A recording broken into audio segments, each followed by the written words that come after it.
Ladies and gentlemen, Elite Heat is back. I'm in a different little location here. Got a hotel setup going on. It's a bit different. I'm going to try and be a bit more, a bit low key. Maybe not as much shouting yet until we get towards the Yet. PWI. But Kevin, how you doing, pal? I'm good, pal. How are you? I'm good. I'm good. It's a holiday, pal. It's the middle of September. I'm chilling. There's a lot to discuss though, because the party never stops with our content, our Elite Heat, what we do. There's PWI. There's the beginning of our top 50 all time, which is a big deal. So it's a big show for you guys. Kevin, I just want to say, where do you want to start us off? How do you want to begin this great episode, pal? Pal, I want to talk about one guy real quick for like 3 minutes. One man that seems to make headlines all the time. And he made headlines today about 10 minutes before we started recording, 15 minutes, whatever it was. And that is your boy, the all-natural bodybuilder himself, A-list celebrity, A++ actor, Dwayne "The Rock" Johnson, pal. Dwayne "The Rock" Johnson pulled a Hulk Hogan and lied to all of us and said that we were going to have The Rock versus Roman Reigns at WrestleMania 39. Because everybody's praising Cena now. The Rock knows. The Rock's a smart guy. Everybody's like, oh, Cena loves WWE. Where's Dwayne? Dwayne is out there doing videos with Oprah. Where's Dwayne? The writers are on strike in Hollywood. John Cena shows up. But Dwayne is not here. So now Dwayne shows up. The first SmackDown under the Endeavor umbrella. Dwayne "The Rock" Johnson makes his appearance. Talk to us, pal. So, Kevin, I guess this is the end for Cody Rhodes. The Rock is back. Kevin, the bloodline, Roman Reigns, Rock's family, his Anoa'i brothers, his cousins, everyone has been the biggest thing in wrestling for 3 years. It's been on the mountaintop. Roman Reigns has been champion since, literally COVID started like three and a half years ago, it feels like. And now The Rock's just finally decided to show up in a random SmackDown in Colorado in the middle of September 2023, I guess. Gotta pop a rating, pal. At least I'll give him that. At least he's made an appearance. Like, fair play to him. And it's cool to see Pat McAfee. That's always good. But it felt so weird. It's like, oh, so he's here now. He's insulting Theory. Theory deserves it. Theory sucks. But, like, what are we doing? Kevin, this guy couldn't afford 15 seconds to even do a video message, a backstage segment. He wouldn't even appear at WrestleMania to do like a 5-second backstage segment acknowledging Jey Uso or anything. But now, Kevin, Dwayne, do you want to insult Theory in Colorado in the middle of September 2023 just randomly because Endeavor's now our owner? Sure, I'll do that. So I don't know, Kevin. Your thoughts, pal? You excited to see Dwayne, pal? I can't say I'm particularly excited. I'm only excited if he is coming back to face Roman Reigns. He could come back and he could insult Theory every day for the next 365 days of my life. I could watch a clip of him insulting Theory and I will still feel the same way I feel right now. I might be like, oh, he said that this one day. Oh, wow, nice line. But unless he's coming out there, marching down, bending the knee to Roman Reigns, I don't care. Not interested. That's my stance on The Rock right now. Go ahead. Kevin, so you're telling me Dwayne Johnson at 53, 54, whatever he is, calling Austin Theory a cookie puss doesn't make you want to tune into every SmackDown, every Raw, every NXT? No, that's exactly what I'm telling you. Yes, you're right. Yep. All right, now let's get to why we're actually here. So we are going to we're going to bring back a classic bit. We're going to roast the PWI 500. That list just came out. We're going to do what we do best. We're going to roast the dirt sheets. And then we are going to start this series, this season, the first episode of our top 50 wrestlers of all time. This is an Elite Heat definitive list. Top 50 of all time. You have to agree with us. There's no other explanation. You have to agree with one of us. You can't have your own opinion on this. We are telling you your opinion. That is how this works. And while I say that, please, 5-star reviews on Spotify. Need more of those. Thank you in advance. Now, let's get to this PWI 500. I know you have something to say. I'm going to go first real quick before you go. I just want to read to you the top 10. I'm just going to read you the top 10 here that I have in front of me. Yep. So this is the Pro Wrestling Illustrated 500. This has been around for years and years and years. Ric Flair has been named number 1 a million times. Hogan's got it maybe once or twice. Austin, Benoit, I think got it. Triple H, Kurt Angle. I don't know why I said Benoit. But Kurt Angle, John Cena, Seth Rollins, Roman Reigns. This is the best of the best. So now this year is number 1. Seth Rollins. Okay. Fine and dandy. Seth Rollins deserves it. Roman Reigns, number 2. Fine and dandy. Roman Reigns deserves it. John Moxley, number 3. Cool. He deserves it. Face of AEW, carrying AEW through the CM Punk drama. Respect to him. He works for that fan base, you know. The Shield is top 3. That's awesome. Here for it. Gunther, number 4. Fantastic. Gunther is excellent. Carrying the Intercontinental Championship, making it the most relevant it's ever been. 5. El Hijo del Vikingo. Okay. I've seen one match with him, and it was a match versus Kenny Omega on Dynamite. I'm not too sure what the criteria here is for this list. I think if I was making a list personally, Vikingo would not be on my list. At least my top 10. You know, he'd be on my list. Probably not number 5. That's just me. Number 6, MJF. Okay. Perfect. Okada, number 7. Yep. Orange Cassidy, 8. Great. Number 9, Josh Alexander. I want to ask you, who is Josh Alexander? He's the one from Impact who has a beard. So he's an Impact wrestler, and again, I don't know the criteria here. If it's ratings, if it's merch, if it's drawing power, if those are heavy criteria, then clearly Josh Alexander's been misplaced in this list. I can't really tell you much about this guy. Yeah. And I think that's a problem. If I can't, as an avid wrestling fan, if I don't know little to anything about Josh Alexander, I don't see how he can warrant a top 10 placement. Well, Kevin, you're on wrestling Twitter. You follow like the timelines, what all these different, you know, major publications. You listen to a bunch of wrestling podcasts. Like out of the two of us, Kevin's one who listens to the podcasts, listens to the reviews, follows what's happening in all the major companies, what you need to know. Kevin knows all this stuff. And you're just like, that guy? Huh? Who? Wait, what? Him? And he's above, who's number 10? Cody Rhodes is number 10. So, Cody Rhodes, I get it. You know, this is from July to July. I get it. Cody only wrestles from January to July. So, I understand that. I would say that Cody Rhodes' 6 months that he qualified for this criteria, I would say his 6 months are, I don't want to say way more, but I would say significantly more impactful and important than Josh Alexander's 12 months. He must be Impact champion, I assume. I'm going to look that up. Well, Kevin, and just while you do that, I want to say, yeah, okay, Cody was only here from January through the end of June or July, whenever exactly this time frame is for these awards. Roman Reigns has missed about 5 months worth of TV and content in that time as well, and he's second. So I don't know, Kevin, but okay. So Alexander was Impact champion for most of this criteria. Great. So if you're going based off champions, well, Sonata's 11 and Sonata is the IWGP champion. I would think that belt holds more credibility than Josh Alexander's Impact championship. I mean, this is the same belt that Hulk Hogan and Eric Bischoff made irrelevant. It's the same belt that Jeff Hardy pissed on when he showed up off heroin or pills on a pay-per-view. That belt doesn't hold a lot of criteria with me, a lot of credibility with me. Like 200,000 people watch Impact. Maybe we're being harsh here, but I don't see why Josh Alexander's number 9 on a PWI 500 list. How can I take this list serious when I'm 8 people in and Josh Alexander's there? Kevin, it gets better when you look at who Josh Alexander and a couple of these guys like El Hijo del Vikingo and these guys are above. Because I go down this list then, and you get into the 10s and the 20s, and one name I want to bring up above all else is Sami Zayn.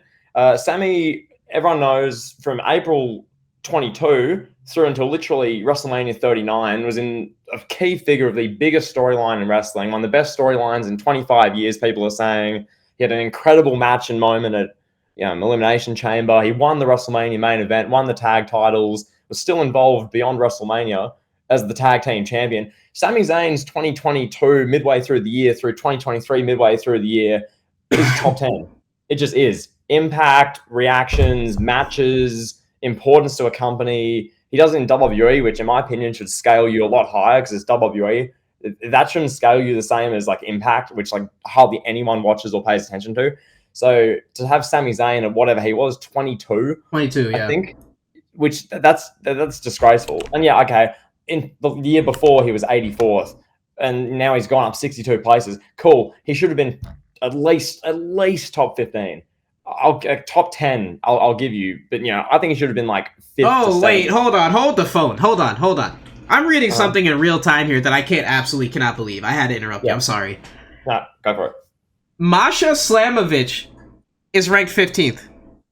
And I'm reading here, if this is accurate, Masha Slamovich, she's a woman from Impact Wrestling in their Knockouts division. She ranked 15th. She's the highest ranking woman wrestler in the history of PWI. That can't be real. That cannot be real. There's no way Becky Lynch never made a top 10. There's no way Charlotte, Sasha Banks, Trish Stratus, none of these people made a top 10. There's no way Masha Slamovich is the highest ranking woman in PWI history. That cannot be real. That can't be. No. There's no way. There's no way that she's ranked higher than Becky Lynch. How did Becky Lynch in 2019 not make the top 10? Are you kidding me? That can't be real. You're pulling my leg. No way. That can't be right. No. What? No, that can't be right. I'm looking it up right now. I gotta look up the PWI 500 for 2019. Becky Lynch had to be top 10. Like, there's no way that Becky Lynch didn't make the top 10. She didn't make the top 10 in 2019. Wow. Becky Lynch. What the hell? I don't even see where she's at on the list. Did they not do women's rankings before? I don't know, but like, that's bizarre. How's Marsha above Bryan Danielson? Like, I've been infamous for, I guess not being a Bryan guy, but come on.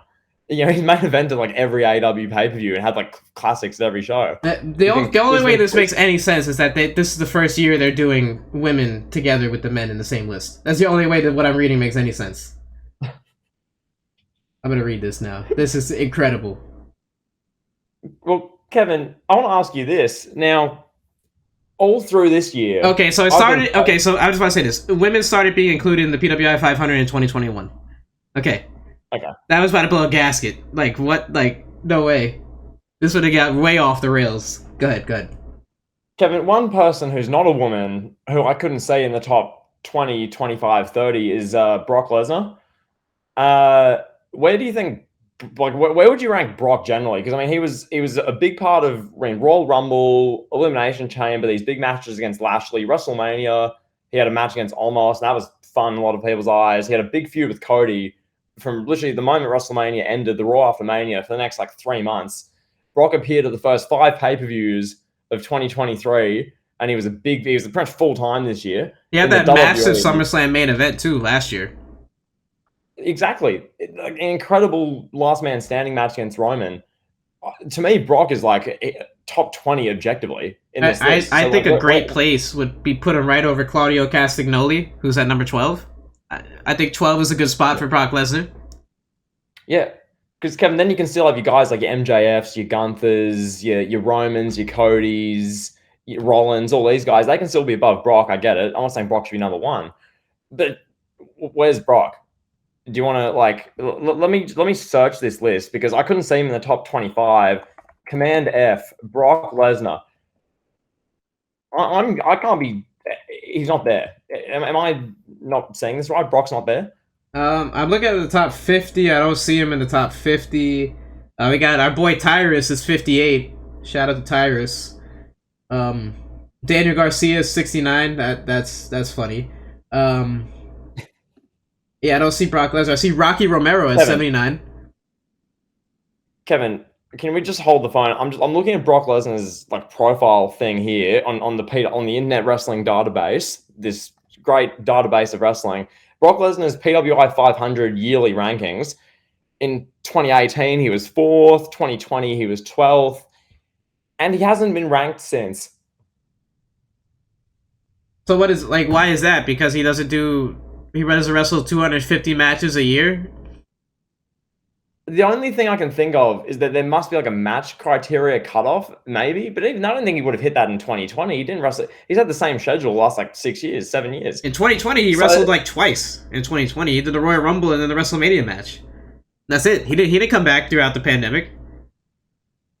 He was full time for literally 6 months this year, and he main evented the last SummerSlam. And you're telling me this guy, Kevin? Let's look now at the PWI 500 for 2023. I'm going to read you some of the names. This is just randomly position number 101. Oh, no, never mind. This is 2020. I was about to completely read the wrong list. excuse me, Kevin. I've lost my mind into these Flabbergasted, rankings. pal. Like, Kevin, I can't believe what's going on. Brock Lesnar isn't in the top 500. Kevin, there are wrestlers literally on this list who wrestled in a few bingo halls for promotions that we have never heard of, who are apparently top whatever, and Brock's just not there.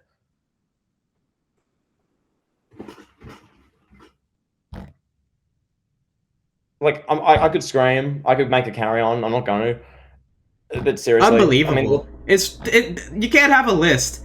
You can't have a list of 500 of the top pro wrestlers and not put Brock Lesnar on there. Doesn't even make sense. How is Brock Lesnar not one of the 500 best wrestlers? If this was like a top 50 list, and okay, you want to omit Brock Lesnar because you have a bias against him because he doesn't wrestle 250 matches in front of like dwindling crowds in AEW or 2,000 people in Ring of Honor. Okay, you want to penalize him for that in a top 50 list? Fine. But a top 500 list, like, you could find a spot for Brock Lesnar. In 500 wrestlers, Brock Lesnar deserves a spot. Kevin, do you want to know who number 440 is on this list? I'd love to know. I'd love to. It's actually Karrion Kross. Wow, that's funny. 440, man. Karrion Kross, he's supposed to be the guy that's like the best wrestler on SmackDown, you know?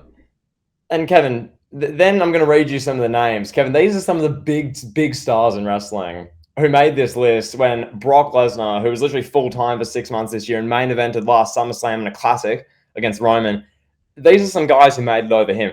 Kevin, do you want me to read you? I'm going to read you number 443. This is a household name, Kevin. Get your popcorn, get your chips. It's Miles Millennium. And what number is this? 443? 443. Yeah, shout out to Miles Millennium, pal. Pal, it just gets better. Some of these names. Guess who? Position 451. This is Kevin, this wrestler's named after something you buy from McDonald's. The Big Mac, pal? Almost. 451. Cheeseburger. Oh, Cheeseburger from Ring of Honor. Okay. So, Cheeseburger. I've heard of him. Good for him. How about Kevin? Who's this? 464. Okay.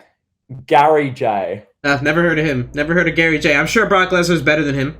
I think Brock Lesnar might be a little bit better than Gary J at putting in rest holds. You know, Brock might have him beat in selling. You know, maybe Gary J does a more like realistic looking knife edge chop than Brock Lesnar. Maybe. I don't know. I'm not too familiar with Gary J's work. Maybe Gary J wrestled 300 matches in front of like 20 people in indie shows. Maybe he's got Kevin. Brock beat in work ethic. Maybe I don't know. Brock Lesnar's not out there making indie towns. You know. Kevin, and one more, because you could do this whole bit for like 40 minutes. One more, and then we get the point. Then we can sort of move on to maybe another wrestler, another topic. But just another one. This wrestler is, where's he? 488th. So this wrestler's made the top 500 wrestlers. Doug Love. Love. That's his name? Doug Love. Kevin, have a guess which promotion Doug Love is from. What, did he wrestle on Dark? Did Cody call him in the middle of Roads to the Top? It was like, hey, Doug Love, you made it to the big time, kid. You're gonna be wrestling my boy, QT Marshall. Kevin, this guy's from, what company is that? Beyond Wrestling Open. Okay. You know what? I think I've seen a clip of Doug Love come across my timeline. I think Doug Love might do a better German suplex than Brock Lesnar. Just saying. I'm just saying.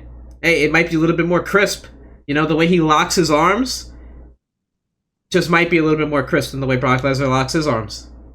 I don't know, but Kevin, yeah, that's all I'm going to say on that. You know, it speaks for itself. You don't really need to. You could scream, you could shout, you could let it all out, pal. But the fact of the matter is, Brock Lesnar isn't a top 500 wrestler in a calendar year where he was full time for 6 months, wrestled every pay per view in 2023 for the first 5 months, and then main event SummerSlam last year against Roman. I don't know, Kevin. Any other glaring? I mean, there's a lot of things wrong with this PWI 500. Is there a point you want to make here? Pal, do you know who Alexander Hammerstone is? Was he the one that served me KFC the other week? He's number 18. So, yeah, Alexander Hammerstone's number 18. That is a gentleman that wrestles for Major League Wrestling. Yeah, so... Alexander Hamilton. Or Hammerstone. Sorry, Alexander Hammerstone. I guess he's a better wrestler than... He placed over Sami Zayn and Kevin Owens and Kenny Omega, which this list is kind of built for guys like Kenny Omega. This is kind of like, you know, Kenny Omega is usually a top 10 no matter what he does in any calendar year. Yeah, I mean, maybe we're just ignorant because we don't watch MLW on YouTube every Tuesday night or whenever it's on.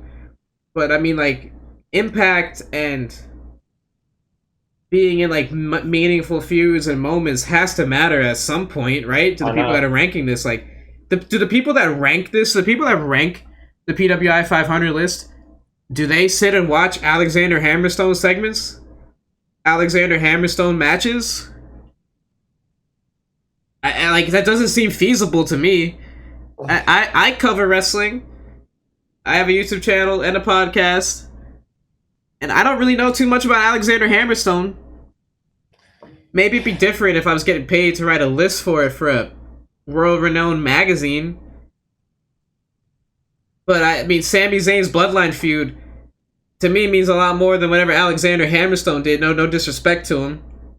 That match he had with Tyrus at an NWA pay-per-view, or whatever he did. Not a lot of people are talking about it, bro. Everybody's talking about Sami Zayn going into Montreal, pal. So my mind is blown a little bit here right now. Kevin, this is like ranking a list of the top 500 basketball players in the world, and you put players from like Turkish leagues, and you put like a bench player from the Australian league, and you've got a player from like the Ukrainian Yugoslavian league, or a league from Belarus. And, you know, these players are above James Harden. These players are above Joel Embiid. You know, like, who was the NBA MVP last year? It was Embiid, you know, which is, like, debatable, whatever. You know, you have Embiid, let's say, like, top 500 basketball players. Not Embiid's 15th. But then some point guard who averaged, like, 40 points a game in China is, like, 11th. Oh, but his numbers were really good. He had great averages. Look at the competition. Look at the league. Look how many people, look how many eyeballs are on it. Look how much impact that had. No pun intended, but this list, impact. Like, it makes a joke of the whole thing. And Kevin, I'm honestly still stuck on the Brock Lesnar thing. I won't keep harping on that, but that disqualifies the list entirely. It makes, like, how can you take this seriously? If there was an NBA version of this PWI 500, I could see somebody leaving Kawhi Leonard off the list. You know, like that's similar to like Brock Lesnar. You know, just that bias. Just like, oh, he's always injured. Fuck Kawhi. You know, like I think that's a pretty fair comparison for Brock Lesnar. I think it makes sense. Kevin, and like even then, some of these placements, like, I mean, guess where LA Knight's rank? Is he even in the top 100? No. Where is he? He's 130th. Interesting. He's like everybody's favorite wrestler right now. Some big notable wrestlers who had really dominant years. I mean, Shinsuke Nakamura is 113. I don't know what Nakamura did in that 1 year that was better than LA Knight. Nakamura wasn't even on TV. Kevin, am I like, at least LA Knight had the Bray Wyatt feud. LA Knight had, you know, it was getting really hot and over between April and June, getting really good reactions. Nakamura literally didn't wrestle. What did Nakamura do? And like, he's 17 spots higher because he's, I don't know, because he's Nakamura. I don't know. Like, I don't get this. I don't understand, Kevin. Dom Mysterio. Guess where Dom Mysterio is ranked? I'd love to know. I'd love to know. Kevin, this guy had a 6-month feud with Rey Mysterio. He came out in a cop van at WrestleMania. He was in the Judgment Day all year. Just have a guess, Kevin. Have a guess. I think Dom Mysterio should be like 20 to 25, maybe somewhere around there. I assume he's like 220, like in the 200s. I mean, a bit harsh. He's 94th. Oh, okay. You know, Frankie Kazarian's above him. Pac is above him. Frankie Kazarian?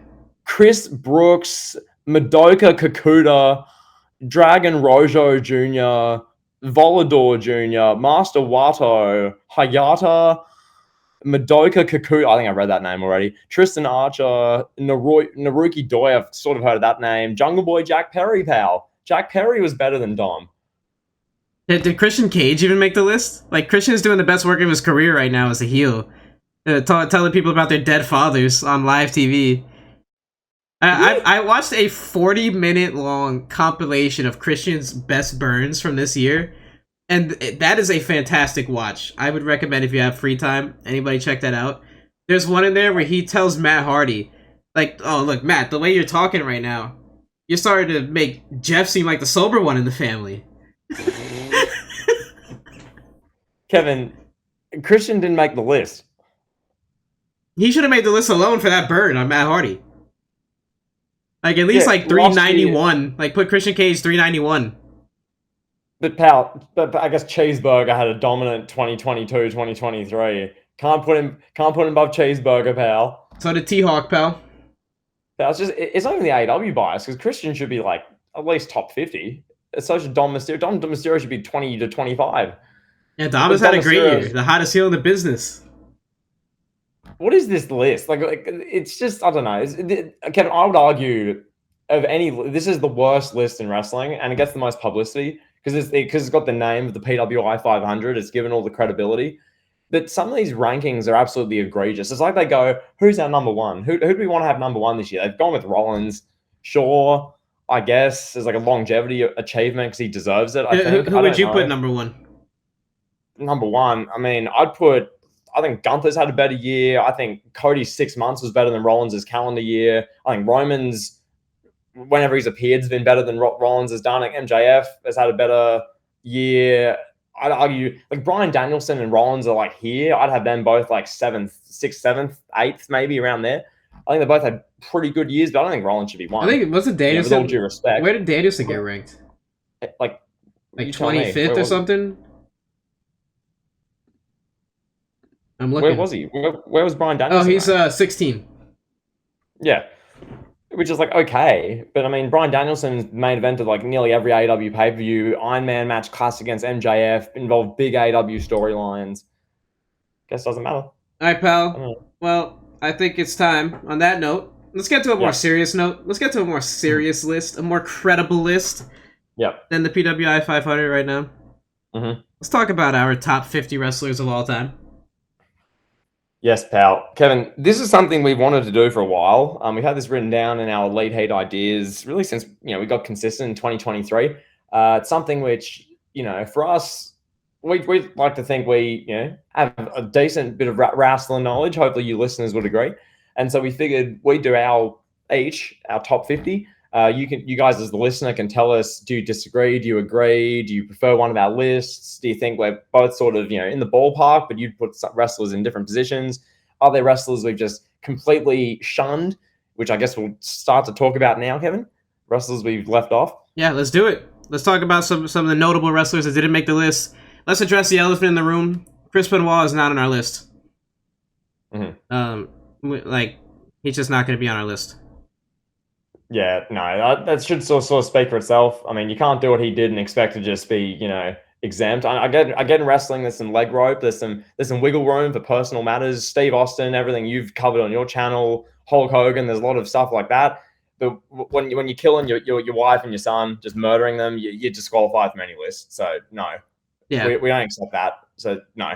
And anyway, Kevin, one wrestler I've seen on Twitter, who you've brought up to me, the community's praised a lot recently, especially, is The Miz. Yep. Can I just take this one over? Can I take this? I saw a tweet like a week ago that said that The Miz is better than Chris Jericho all time.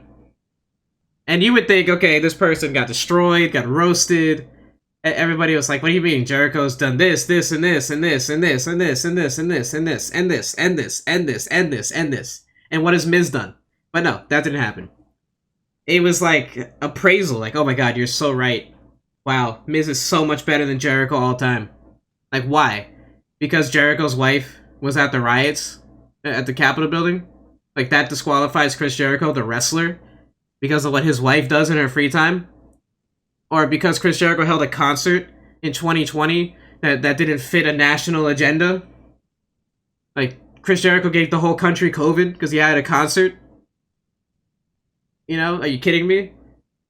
Oh, Chris Jericho got fat shamed by AEW wrestler or by NBA fans on NBA Twitter. So he's disqualified, and he's now below the Miz. Are you freaking kidding me?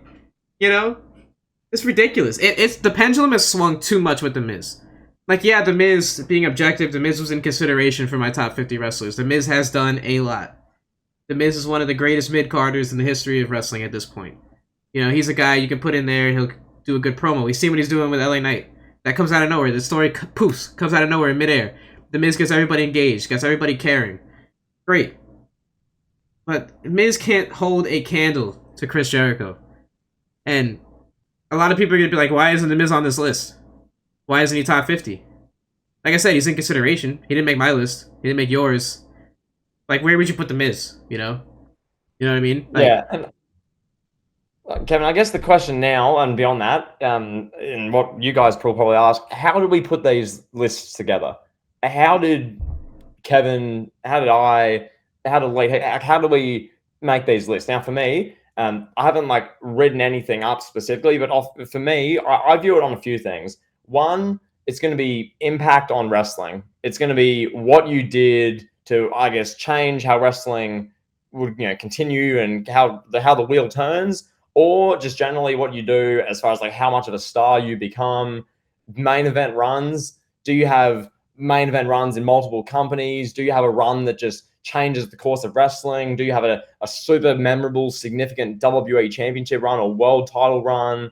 Are you the face of WCW for a few years? Are you like a legend in Japan and really move the needle over there? Are you a wrestler who, was a great mid-carder in WWE and like a boom period? Like, were you like a guy who was like an upper mid-carder, not a main event, but like an upper mid-card guy in a big popular era?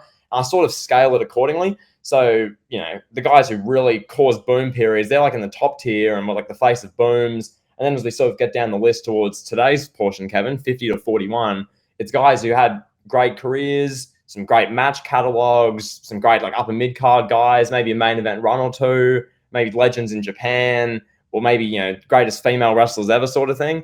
But not ones who are just, not your Hogans, not your Flairs, not your Triple H's. That they're tiers above. there you go. No, I could have said it better myself.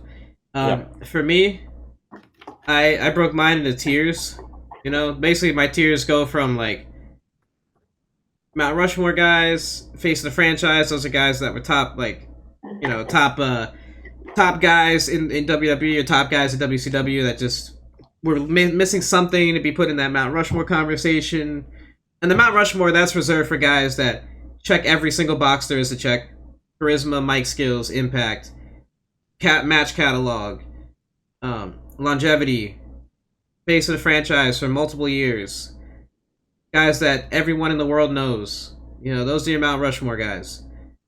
And then the face of franchise, the guys like, we'll talk about it, but guys that were number one guys for a couple years or 1 year, or had some really bad years and then had a couple good years. And then I have like, top like number 2 guys, essentially. Guys that were number 2 to someone else, and guys that are really mainstream stars. And then I break it down to like memorable characters, or guys from yesteryear that maybe should get more consideration, but have just kind of like been lost in the shuffle throughout the past. So that's really how I look at things. Most importantly, impact is probably number 1. Remember, like, if people remember this person, if people know who they are, that's going to be in consideration. Big matches, big feuds, big significant moments, that's always going to be there. Mainstream moments are a big thing for me too. Yep, no, I couldn't have said it better myself. So, Kevin, without further ado, I think what we can do, I'll give my 50 to 41. Wait, we got to talk about the guys who didn't make the list. We only talked about Miz. Okay, because there's multiple ways we can do that. I'll say for me, when it comes to Miz, a guy like that, yes, he's had his 20-year career now, something like that. But when he's gone into the main event or had feuds against main eventers, it just hasn't clicked. When he was the WWE champion, it wasn't it. Back in 2010, 2011, you got heel Michael Cole, Alex Riley running around clapping. His WrestleMania main event felt so flat. He was just a guy who was there. I think he was like the most there WrestleMania main eventer of all time that I can think of. And then beyond that, what are his other like real kind of legacy moments? His feud with Dolph Ziggler on SmackDown in late 2016. That was great stuff. No, hats off to that. That was a great like upper mid card program. It wasn't even the main event of that actual show itself, or like I don't know. It was good though. And then he's had some, this LA Knight stuff's good, but Kevin, I don't look at his career and think that's better than some of the guys I'm going to list from 50 to 41. Like I don't think it has the impact, the legacy, if Miz isn't there, is it going to be that much of a hit to your show? That's the question I asked. That's sort of how I decided who made this list. I was like, if this wrestler wasn't there, how much of a hit is it to the company? Like hypothetically. So that's me, Kevin. Is more reasons why you didn't put in the Miz or? No, I mean, yeah, I just wanted to talk about Miz. Like we already talked enough about him, but just some other people that we omitted. Charlotte Flair is one. A lot of people might be like, why is Charlotte Flair not there? For me, she has a bloated resume for no real reason. I mean, she's Ric Flair's daughter. Cool. She's had some good matches. She was gifted every first in women's history you could think of. First steel cage, Hell in a Cell, street fight, everything, main event of WrestleMania. And that whole debacle there alone hurts her. The fact that she was shoehorned into this WrestleMania main event that nobody wanted her to be in it. It's the most disliked video in WWE's YouTube channel in their history. She's great. She's a great wrestler. But I don't see how she can make top 50 with all the negatives that come with her. Yeah, no. With me, it's once again, it's that replaceability thing. Like if Charlotte's not there, as she wasn't for 6 months, it was I think the second half of 2020. I want to say, listeners can fact check me. I didn't miss her, and not many people did. Then she came back. I was like, oh, Charlotte's back, and like that's not like a top 50 all time sort of like trope. Like when these wrestlers come back, you go, okay, they're back. Like who are they going to feud with? Who are they going to have the matches with? Oh my god, I'm excited. That's generally what you think if you're a top 50 wrestler of all time. But with Charlotte, yeah, it's an incredible resume. She had some great matches, sure. I'm sure some people are probably going to have a fit over the fact that we don't have Charlotte Flair on this list. Some people probably have Charlotte Flair really high. I've no doubt about that in my mind. But to me, I don't look at Charlotte Flair and go, oh, that just has straight to my top 50. I don't care if she's a 14, 17, 20-time women's champion. That's great. If Hulk Hogan was in the era of changing the championship every 3 weeks just to get the reign numbers up, he'd have 50 title runs. But it's not about that. It's not about how many times you hold the title. We discussed this with Randy Savage in our bios on him. He held 1 WWE championship, 1 Intercontinental championship, and like King of the Ring. That was his resume. He's two-time. Like two-time WWE champion. 2. Pardon me. That's like 3 total runs. Charlotte's been a women's champion like 16 times, and it just had nowhere near the impact or the importance. So there you go. You have it. Then Becky Lynch is another one that we left off. I mean, and these people just missed out. Like I had Miz 61. I had Becky Lynch 54. Charlotte, I would have had her like 67, something like that. Becky Lynch just nearly missed it. Becky Lynch is one of the greatest wrestlers of all time. Just barely missed my list. Nothing really against her. Because other people made it before. Yeah, and it's once again, we go back to sort of the impact. I mean, Becky is probably the most hard done by of these. I think Becky's had, compared to Miz and Charlotte, the more important career and has been involved in more important stuff. I think the case we made, Becky's like the greatest women's. The case we made, she's the greatest women's wrestler of all time. When you really put it together, absolutely can be. She's not far off the woman I had as the greatest. And Kevin, one other, do you have Lita on your list? Yeah, I do. Okay. We'll get to that. But yeah, any other sort of glaring ones you want to bring up here? No, that's it. That's okay. That's fair. So without further ado, I'll read off my 50 to 41. I'll give like brief sort of reasons. I'm not going to go too in depth. And then once you give yours, we can sort of discuss it a bit. I think that's probably the best way we can do this. Yep. So I'm going to kick mine off. Number 50, I've got Jerry Lawler. I mean, he's an absolute legend from really, 80s, 90s, territory sort of guy in Memphis particularly, but, absolute icon there, incredibly significant for that part of the world and that territory, but more so his impact, on the screen generally. The commentary side doesn't play into it too much because he's like a wrestler sort of thing, but what he did, let alone and before the turn of the century, I could not have him in. Like, I was looking at my list without him on it going, it's missing Jerry Lawler. He needs to be on this list. So that was 50, and his ramen noodle mood salt line from 2020, that helps, even though it's not really relevant. Next, 49, I've got Antonio Inoki. for this one. This was one which, granted, well before my time, but another one when I'm looking at legacy, impact, what they were involved in. I mean, this guy was the WWE champ. There's a whole thing with that in the 70s, but so significant for Japanese wrestling, evolving Japanese wrestling, changing just how that evolved. So huge in that regard, and just a big time star, generally speaking. So he's another one. I was looking at the list without him being like, it's missing someone. So I put him on. So he's 49. Next, 48, I've got Vader. Now, Vader's run, particularly in WCW, but I mean, he was involved in a WWE little main event run, but that wasn't the greatest. But his WCW work is just iconic. I mean, it's some of the best stuff from WCW in the early 90s, particularly. Some of the stuff he was involved in there, super important, significant. Japan as well. Like, he's done in multiple promotions, multiple main event runs. What he did for big man wrestling as well, just pioneered that, I feel like. So, yeah, Vader deserves a spot. He's 48.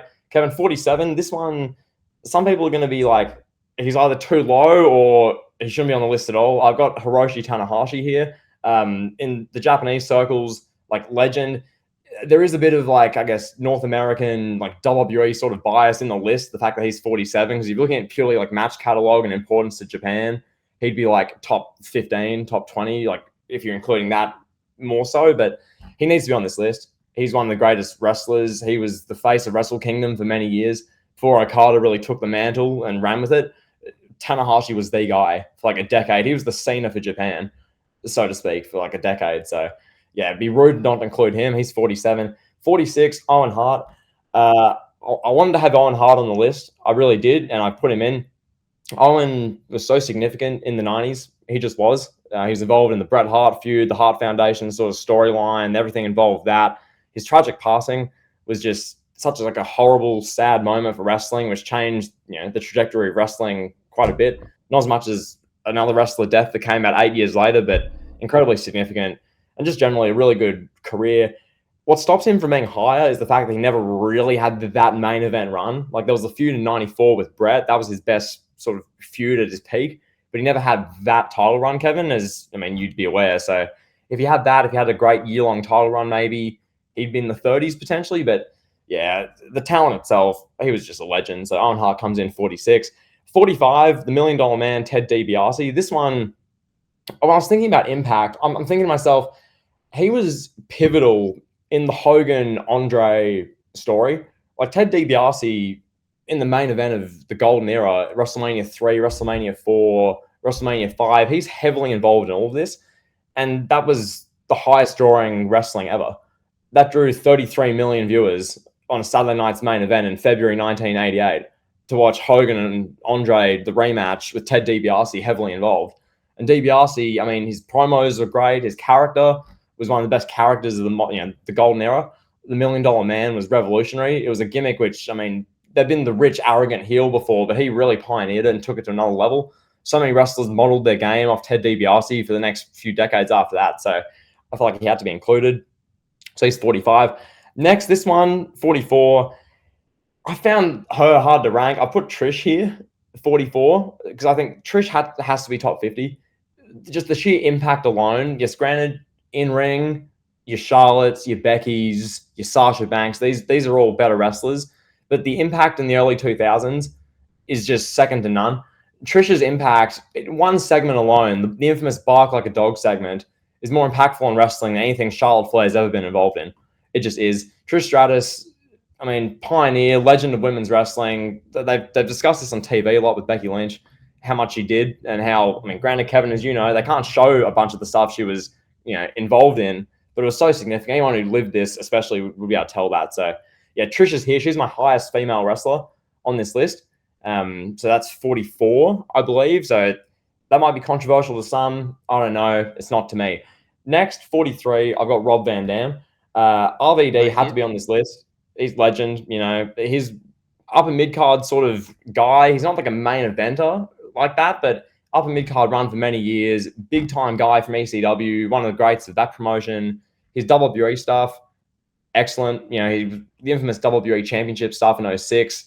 If the reign went on a bit longer, as you've discussed on your channel, would have been, helped his all-time rankings. I'll say that, but wasn't to be. and then obviously a big career in TNA and Impact Wrestling generally, which has helped him. But yeah, he had to be in this list. I feel like you kind of list that RVD on it for the top 50, but his title run not being long enough, and just some of the stuff, his arrests and all that, it hurts him, I think. So I've got him, what's that, 43. Next, 42, Booker T. Booker, I found him hard to rank again. And this is another one which could have been a lot higher. If you have him in the 30s, I get that. No argument from me. But for me, I look at Booker T, similar to RVD, some great upper mid-card stuff in WWE. His WCW stuff, when WCW was falling off a cliff, Booker T was like the shining beacon of hope, getting world title runs, getting over, getting popular in 2000, 1999, that time period. And then his WWE stuff, King Booker, really good, good SmackDown run, 06, 07, good mid-card work. But to me, I don't know. That's where I've got him. I've got him 42. And lastly, Kevin, 41, another wrestler who is really hard to rank. If you're doing like greatest match catalog, he's probably top 5. But I'm not doing greatest match catalog. I've got Okada at 41. I found this really hard. He's like my highest Japanese wrestler in that sense. I mean, Omega will be to come in a future episode, but Okada's match catalog in the modern era, legendary, and what he's done for Japanese wrestling can't be ignored. He's been the face of their promotion for over 5 years now, pushing a decade, so has to be mentioned. Where I find this hard to rank is how do you compare Okada, who was like the face of Japan for all these years, with a legendary match catalog, versus Trish Stratus versus Booker T, and trying to rank these into promotions, different parts of the world, different eras, different genders. It's really hard to rank, but I thought in the 40s is fair. I don't think having him above guys who are going to be to come in future episodes, Kevin, as we'll get to, I don't think it's fair having Okada above those guys. They're just overall wrestling importance and significance and impact. But 41, he had to be mentioned. So bit to unpack there. That's my top 50 to 41. There you go. Right. So for me, I also have Owen Hart. I have Owen Hart at number 50. Mm-hmm. Pretty much everything you said about Owen Hart is correct. Owen Hart, for that feud alone with Bret Hart in the 90s, that's all-time great stuff. He's one of the most recognizable names in the history of wrestling. He's gonna be in most people's consideration for this range. I have Lita, number 49. I put Lita on there. Lita, to me, is the second greatest women's wrestler of all time, behind one obvious name that you all know already that we're going to both have. Lita spearheaded a women's division. She was brash. She was different. She broke down barriers. Historically, wrestling, what they wanted was blonde hair, blue-eyed women. Lita was not that, and Lita was still hot and sexy and could kick your ass and was cool, a part of the Hardy Boys tag team, and then went on to have a legendary run with Edge in that heel tandem that they had. She's an all-time great, very significant. I have Inoki, 48. All the reasons you said and then some. Inoki is the face of Japanese wrestling. It's for this generation it's Okada, for the previous generation it's Tanahashi, but overall it's Inoki. Inoki's the most famous Japanese wrestler ever. Inoki wrestled Muhammad Ali, pal. He wrestled Muhammad Ali in a work shoot match. Incredible. 47, I had Booker T. I had a hard time ranking Booker T too. It wouldn't surprise me if some people had Booker T in the top 30s. With me, I couldn't get there, mainly because he spent most of his time in WWE as a mid-carder. He had one 3 or 4, maybe 6-month run as King Booker. It is a legend, absolute, no doubt, all-time legend, great catchphrases, great theme song, great character. But I think he just misses something that puts him into that next tier. And then, at 46, I have Mr. Perfect. One of the best mid-carders of all time. One of the best technicians of all time. In the ring, you'd be hard-pressed to find anyone better than Mr. Perfect. He could run laps around just anybody out there. Yep. 45, I have Ricky Steamboat. Ricky Steamboat, for that match alone at WrestleMania 3. That match alone puts him in top 50. Alone. That one match. Doesn't even matter what else he did. Then on top of that, you couple that with his trilogy of matches with Ric Flair for the WCW World Championship. Ricky Steamboat's a legend. Still a guy that's getting paid nowadays. I think he's working backstage in AEW. One of the best all-time great in-ring performers. Very influential. 44, I have RVD. RVD is working ECW. as one of the pioneers of that company, one of the faces of that company is big.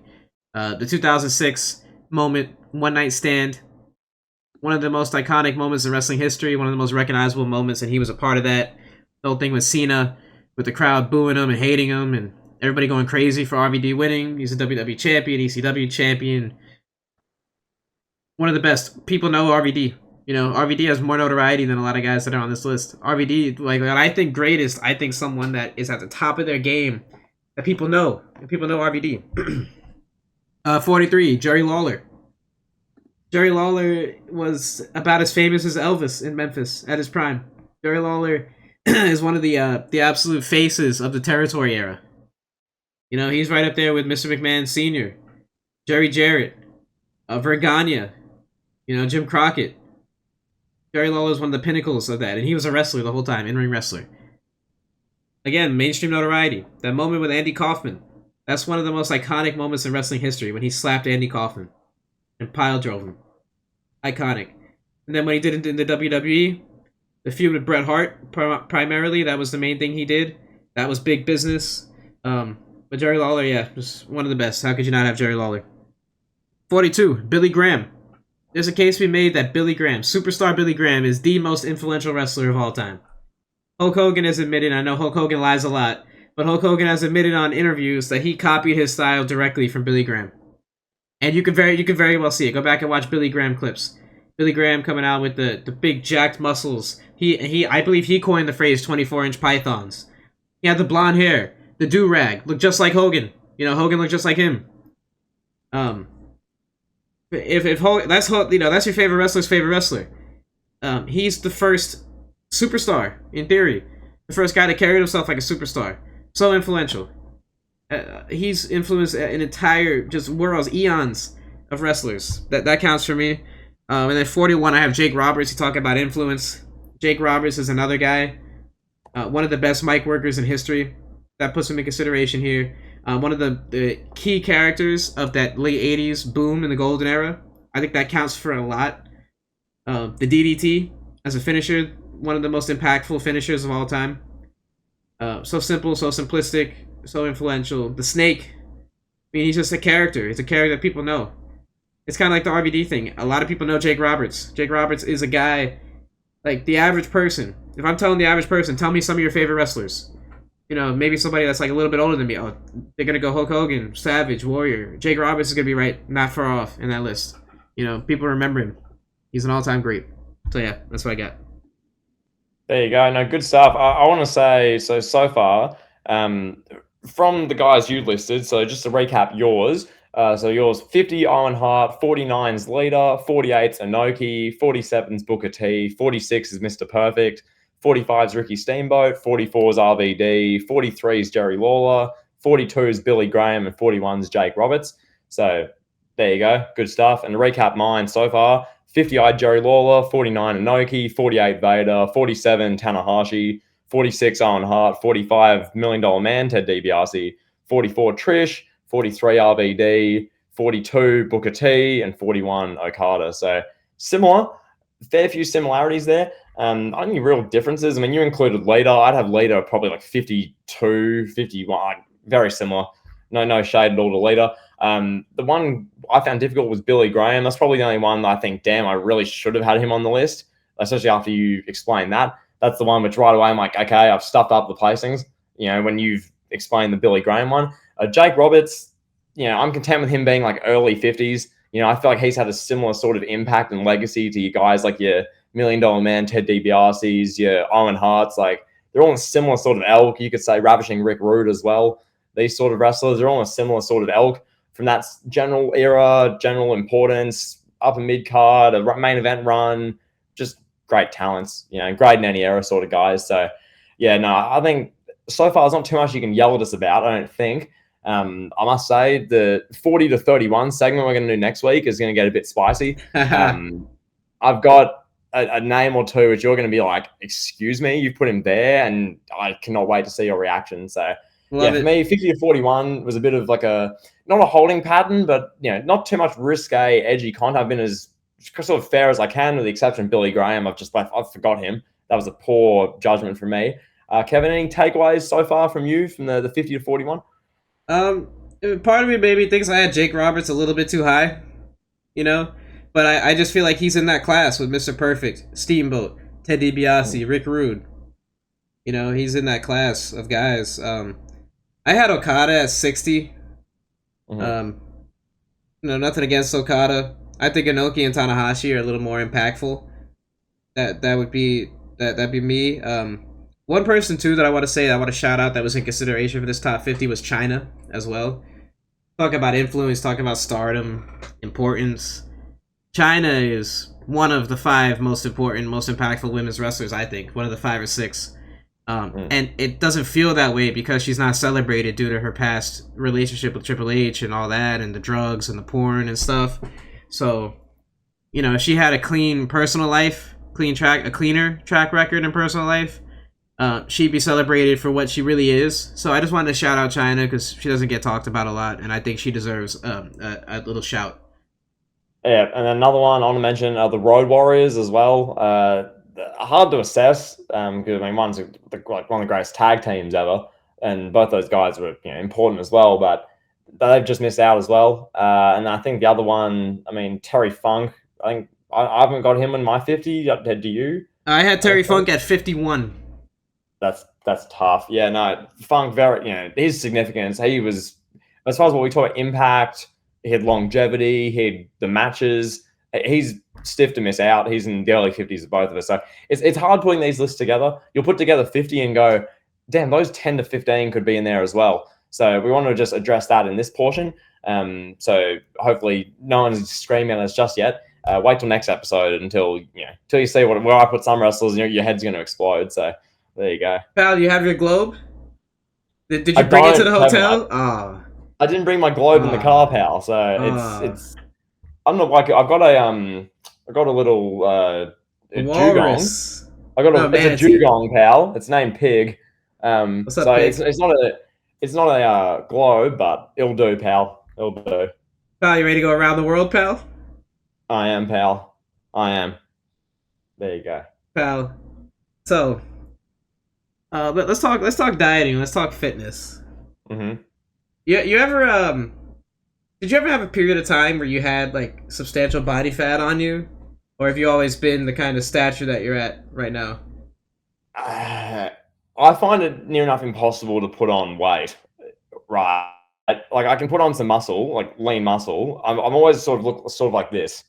It's just what you see is what you get. Really, I've never really been a bulk sort of guy. I know some people, Kevin. I don't know if this applies to you per se, but just generally. Who they'll eat anything and then you'll see it on them, within a few hours and they can't get it off, right? Like it's just they just put on weight, and like I've never been like that. I just, even if I'm trying to bulk, I'll put on like a couple of kilos, so like maybe like 9-10 pounds at most, and even then I just go, no, this is too much. I'll just go back to my normal weight. Like, yeah, because I've had an extremely difficult time, losing weight. Like when we talked a couple of months ago about this, I had lost like 25 pounds. I was down. Like right now, I'm like 172. I can't get out of that plateau of like that. Like some days I'll be on the scale, I'm 175. Some days I'm 171, and I'm like, oh, I'm getting there. Finally gonna get under that 170 mark, and then it just goes back up, 173, 74. I cannot seem to get past that mark. I don't know what, like, now I'm eating protein bars. I'm eating hardly, if not, I don't really eat anything anymore. I eat, like, soup for lunch. I have, like, salad for dinner, or, like, I'll have, like, a bowl from Chipotle, which is, like, has rice and beans in it, but it's not anything too crazy. Yeah. I just cannot seem to keep this, to get down past 170. That's mental, because I literally ate a ridiculous amount. Like I'm the guy at work. This is a bit which I'm so proud of, which everyone, most people hear this and be like, oh my God.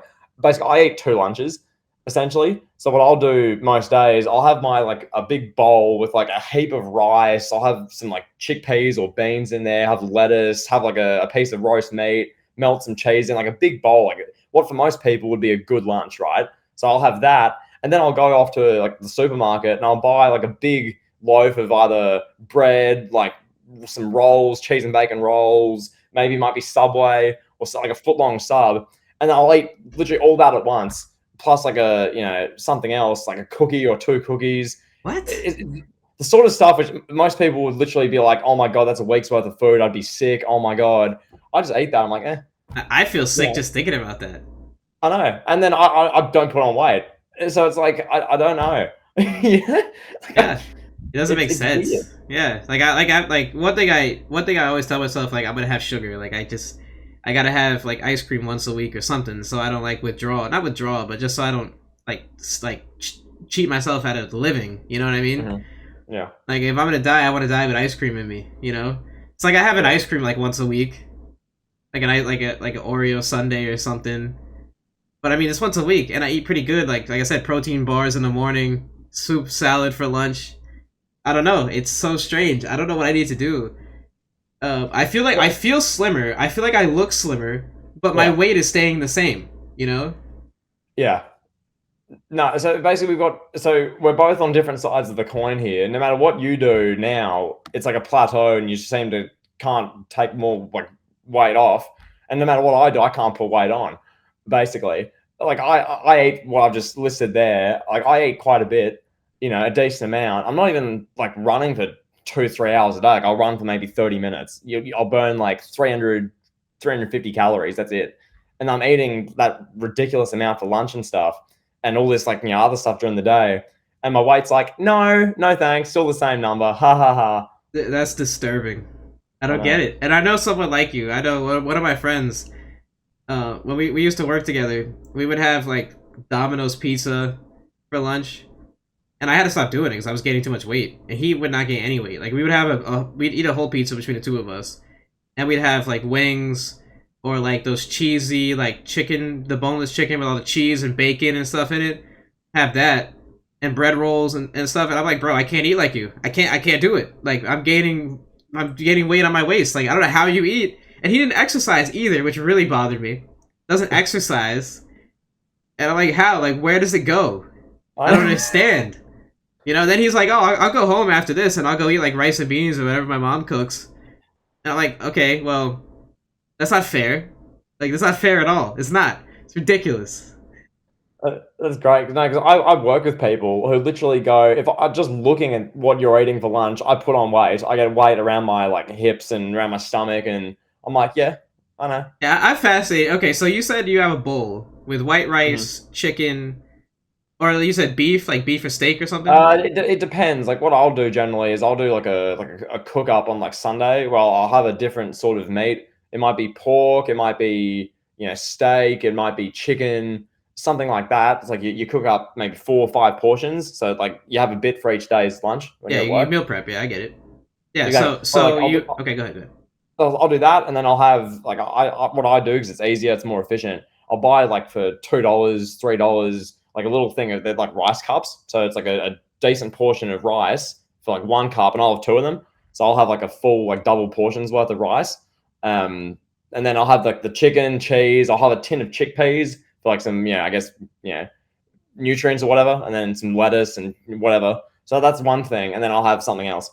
So you would eat that big bowl. And then you would eat a Subway sub, for example, a foot-long Subway sub at the same time. Yeah. So what I'll do is so you don't like break it up in increments where I'm gonna have this at 11 o'clock, and then 3 o'clock I'm gonna have this sub. You eat that both together. Yeah. No, what I'll do is I'll have that whole bowl, like everything I've just listed. I'll get the foot-long sub, and I'll get like 5 salads, and I'll get like my fork, and I'll dump all the salad into like the bowl from the foot-long. So it's like a massive, big salad bowl. There's so much stuff. It's like full. And then I'll have like the pizza sub, so it's like I'm eating a pizza sandwich. So I eat all of that at once. What is that? I don't have that in the Subway in the United States. What is a pizza sub? So it's a pizza melt. I don't know if it's called something similar over there. Nah, we don't. No, really? No, go ahead. Say what's it? No, maybe we have. They'll put salami, pepperoni. Oh, I think they call it BMT or something. BLT, something, not BLT, but BMT or something like that. It's a different sub, but yeah, I'll get mine toasted. So literally like I'm eating a pizza, but it's a sandwich. Oh. So it's gross. Yeah, I know. So basically, I do that. So I literally eat all that at once, and I come back to work. And I feel like I've just gained 5 kilos, but I've gained nothing. Like my weight's still the same. and that's just me. And you Like said you eat a I'm a cookie with weird that creature. too. Sorry. You eat a cookie with that. You said too, right? Yeah, I mean, sometimes I'll buy a red Fanta and have that. Sometimes I'll buy 2 cookies. What is red Sometimes Fanta? What is that? it's raspberry Fanta. It's like a red Fanta. It's not orange. It's red. Oh, well, I mean, we have red, but it's strawberry. We have raspberry, but it's blue. But the raspberry is not very popular. The main flavors you see here, at least where I'm at, the pineapple's huge and the orange is huge. The strawberry and grape are okay, but the pineapple and orange are the biggest. Yeah, but you know, so that'll be just me. You know, that's how I function. I don't know. And then maybe if I don't do like running for 2 months and I just go to the gym and just do like just movements to try and get size, and I eat like this, I might gain like 3-4 kilos after like 2-3 months. Like the weight will barely go on. Whereas if you did that, you'd have like 15 kilos, like 35 pounds would just fly onto you. If I ate like that just one day, if I went to work and ate just the way you ate, I would gain 5 pounds in that one day. Minimal 5 pounds. Like, I'd get on the scale and I'd be like, oh, wow, okay. Yep, there goes 5 pounds. Because I've done that before. You know, you have those days where it's like, you have a big lunch and then you have dinner like 2 hours later. It happens, but not anymore. I don't do that anymore because it's just, I can't. Let me get, because I've got the sort of props of what I'm having. So entertain the viewers for like 15 seconds. Yep. So. Entertain the viewers while Jimmy walks away. Yeah, I can't believe this guy can eat the way he eats. It's like unbelievable. Is that a Zach Levine jersey? Of course it is. So I'll have the bowl, right, which is like yay big. It's like a decent size. And it's filled to the top. Mostly, yeah. And then the rices I have are these ones. Again, camera shot. So you have brown rice. Okay. Yeah. Brown rice is good for building muscle, correct? So it's like, yeah, of course. So it's like 2 cups, right? I'll have that all in one go. And then I'll have like the chickpeas. So like a tin of that, just so you get, get all those nutrients. And then along with whatever meat I want to have. And then I'll have like a foot-long sub like that with it, with all the salad and that's in that. And then I'll generally, one more thing, This is interesting. We got the meal. We got the whole meal right here on camera. And there's something that I'll have like, I'm going to tell you the Powerade as well. Oh, right? Okay. With ions in it. That's good. Yeah. Yeah, I'm just a machine. And like, look at me. Like, I'm not even like that big. Like, I'm just, Incredible. Yeah. Like, I'm 5'9" and I'm like 64 kilograms, 65 kilograms. I'm like, my BMI is just like average, maybe even underweight. It's mental. That doesn't make sense. I don't get it. I have so many questions. Okay, so a couple of notes I have about your bowl. First, you eat brown rice. Second, you eat chickpeas, which I assume those are dry, right? They're in sauce or anything? They're like, I mean, they're wet, but I mean, if you just, I don't know, whatever. Yeah, but it's not the Puerto Rican way of making rice and beans, Like when my family's throwing down, or if I throw down in the kitchen, make rice and beans. Throw it down. The rice, first we take white rice and we turn it yellow by putting grease and like little grease, tomato paste, oil. Literally, my mom will take grease from the pork pan and just dump some of that grease in the pot, mix that all together, put chickpeas in it, but they look different though. They're called gandules. In Puerto Rico, they call them gandules. They like chickpeas. That's really what it translates to, I guess. Throw those in the pot, put some olives in there, and then you gotta have bacon, or pork chunks, or any type of pork. That's just everything we just pork. So, and then meat, you probably have a clean cut of beef, clean cut of steak, clean cut of chicken, clean cut of pork. I would have that with pork chops, which would be breaded and then deep fried in grease. This is how I used to eat prior. I don't eat like this anymore. But this is how I ate growing up. It's just how you eat when you're Puerto Rican. Anyone that's Puerto Rican listening will know what I'm talking about. So I see the difference. So you're eating, yes, it sounds like you're eating a lot and you're eating poorly in that bowl, but that's really not that poorly. If I was eating rice, beans, cheese, pork, it would be a lot more unhealthy. And you'd probably look at me like you're crazy. If I had a big bowl like that of the food that I eat, forget it, bro. Like, because there's not like the additives, there's not like the flavorings, there's not the extra oomph, the extra love, I guess you'd put it. Mine's just literally the extra love, ingredient, ingredient, dump it in, mix around, chuck in the salad of Subway with like the smoky barbecue sauce I have on there. It's like that's just what I have, Right. So it's not as, I guess, potent. We'll use as the word. It's not as strong as what you'd have, which would send your weight would just go like that. If you consume what the base Jimmy consumes. So yeah. I don't think I could eat like that. I couldn't eat rice, beans, and pork the way you eat it. I just would be like, no, this is gross. Like I couldn't do it. Yeah. I've tried to meal prep and I can't do it. I'm like, I gotta have. If I'm gonna eat beef, I'm gonna eat it greasy and unhealthy the way I know best. Yeah. The other thing too is the beans. If I don't make gandules, I make red beans with tomato paste and sauce and ketchup and potatoes, and it would just be a mess. But it'd be delicious. Like you would, if I made you one of those bowls, you'd be like, wow, this is really good. Like I see why you like this. The pork would be dripping in grease. Like you pick a piece of pork up and it's literally dripping in grease. It's so good. It is so good. You're not gonna look the way you look. That's just the way you describe it. It's literally dripping in grease. Literally, it's so good. It's so good. Yeah. Like if you spent significant time with me, you would not look the way you look. I don't. I get you hooked on all the good stuff, pal. The good stuff, pal. Yeah. Let me ask you this real quick before we move on. Do they have birria tacos in Australia? You ever heard of that? Obviously, I've heard of tacos, but what is the different name of birria? Birria tacos? Yeah, BIRRIA. Yeah. No, they've all of those. Yeah, no, yeah, I'm familiar. Yeah. You ever had it? I can't say I have, but I've seen this around. Yeah. That is a treat. That is a treat. I would recommend you try that. That is you would. I don't know how they make them in Australia. Right. South Florida, a lot of Mexican people here. I don't know what the Mexican population is out there. I don't know if that'd be like Australians impersonating it or how that would be. But the places I go to, they don't speak English. There's like a Mexican grandma back there making birria. It's delicious.